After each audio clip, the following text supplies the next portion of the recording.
I suspect those opening two songs have a way of giving us a fresh appreciation for the presence of one another and for the fact that God has called us together in a community in Jesus' name.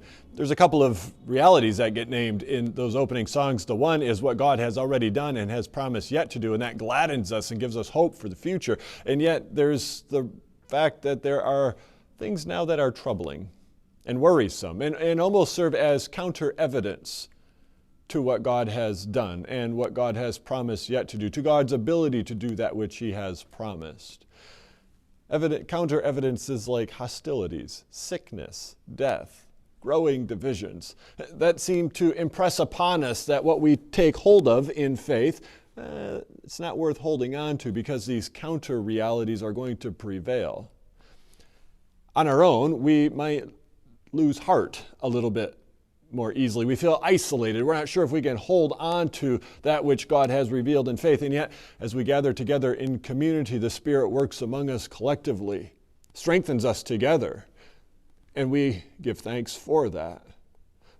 Maybe we do so especially now, given what we've just endured, a season of forced separation in a sense, where a disease makes its way and we're just not sure how we can gather well and how can we do this safely, what's wise and good for those around us.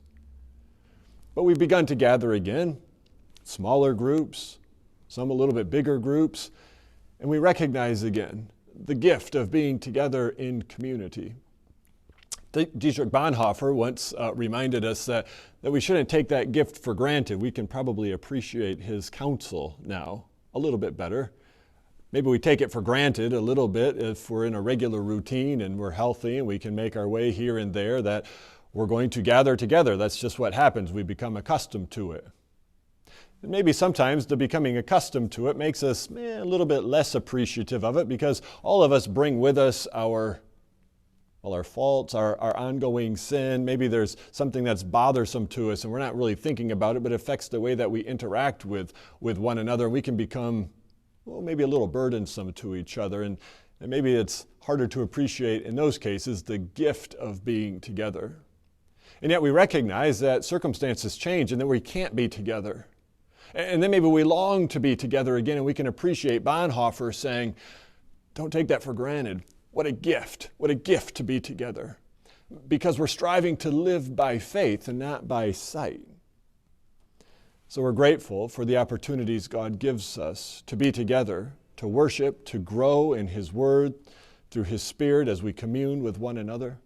And this coming week, the youth group is going to have an opportunity to do just that. So we've heard a little bit about their retreat over email, and at this time we're going to see a little update from Catherine Boss as she gives us a little peek into what the youth group is anticipating together in this coming week.